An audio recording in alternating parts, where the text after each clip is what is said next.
खटखटा बाबा की कहानी। खटखटा बाबा की कहानी 1905 में शुरू होती है।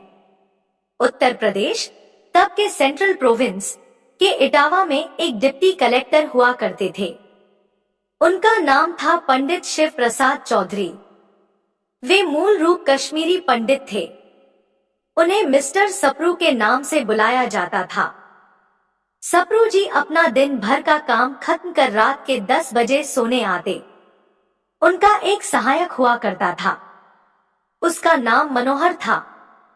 जैसे ही साहब आते, मनोहर उनकी सेवा में लग जाता। उनके नहाने धोने, खाने पीने का पूरा प्रबंध करता। जब सप्रू साहब के सोने का समय हो जाता, तब वह अपने मालिक के पैर दबाता और उनके सो जाने पर ही वहां से जाता।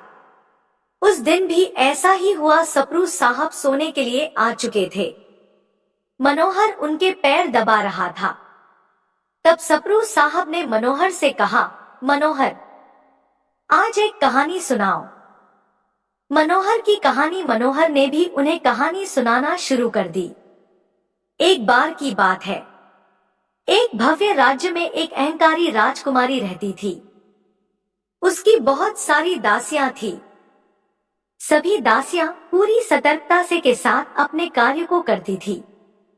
उसकी एक खास दासी थी जो उसके बिस्तर को प्रतिदिन साफ सुथरा करती, सजाती एवं उस पर इत्र लगती। साथ ही प्रतिदिन वह राजकुमारी के कमरे को सजाती। एक दिन की बात है, नगर में उत्सव का आयोजन होना था। सभी दासियों के पास बहुत कार्य थे। इस दासी के पास भी बहुत सारे कार्य थे। उसने सारे कार्य समाप्त कर राजकुमारी के कक्षा की सजावट के लिए पहुंची। अत्यंत थकी दासी ने पूरी लगन के साथ राजकुमारी के कक्ष को सजाया। फिर इत्र भी उनके बिस्तर पर लगा दिया। अपनी सजावट देख दासी अति प्रसन्न हो रही थी। सोचा आज तो राजकुमारी अति प्रसन्न होंगी। दासी को मिला दंड। फिर उसके मन में ख्याल आया कि क्यों न मैं भी एक बार इस बिस्तर पर सर रख कर देखूं कि इस पर सोकर कैसा लगता है। दासी अति थकी हुई थी।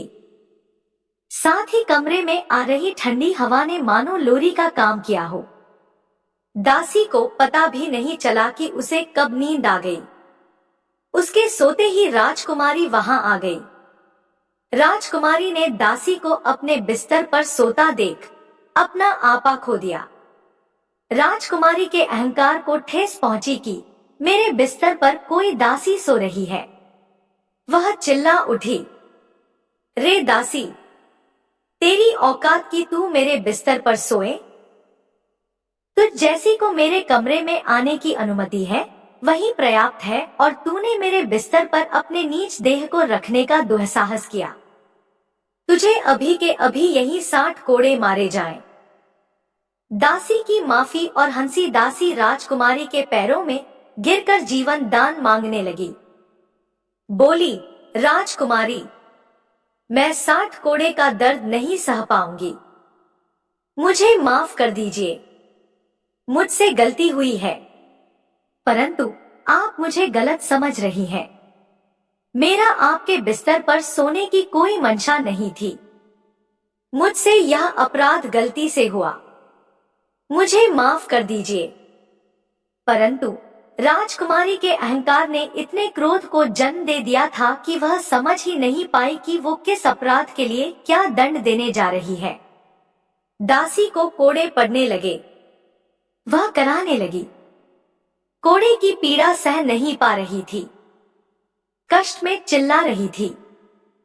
जब लगभग उसे 30 कोड़े पड़ चुके थे, तब वह अचानक से हंसने लगी। उसकी हंसी सुनकर सब अचंभित रह गए। दासी का ज्ञान। राजकुमारी ने उसके हंसने का कारण पूछा।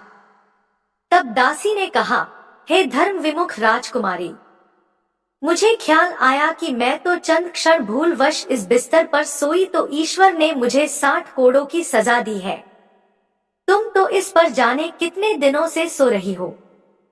मैंने तो गलती की कि राजकुमारी के बिस्तर पर मुझे झपकी आ गई। इसके लिए मुझे अपराध अनुकूल दंड भी मिलना चाहिए। परंतु यह दंड तो नीति विरुद्ध और अहंकार अनुकूल है। तुमने अन्याय किया है।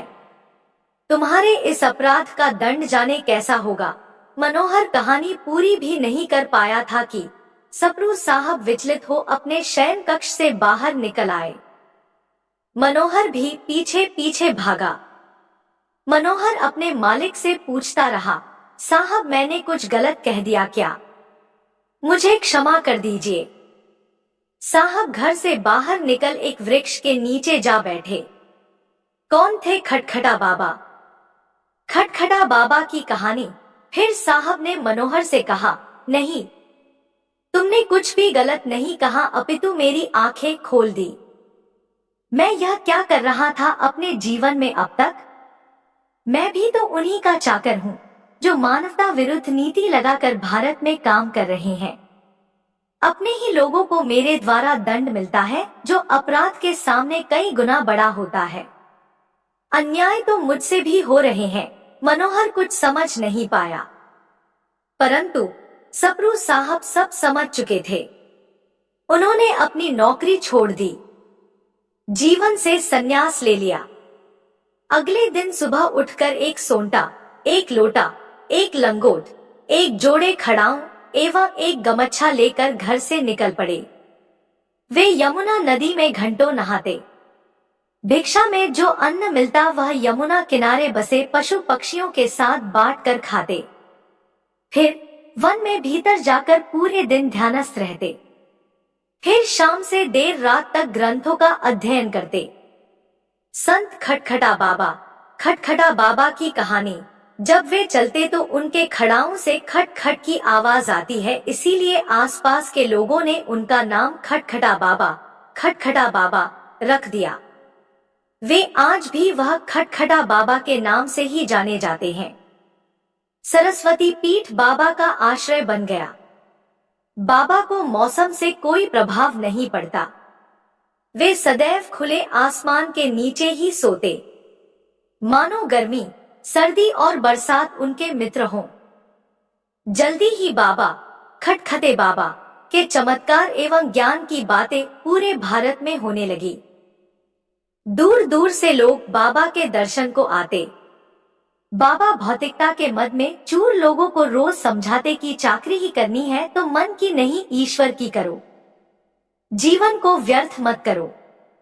बाबा मूल रूप से कश्मीरी थे। वहां के राजा हरि सिंह भी बाबा के दर्शन को आते। उत्तर प्रदेश के जसवंत नगर में बाबा का मंदिर है।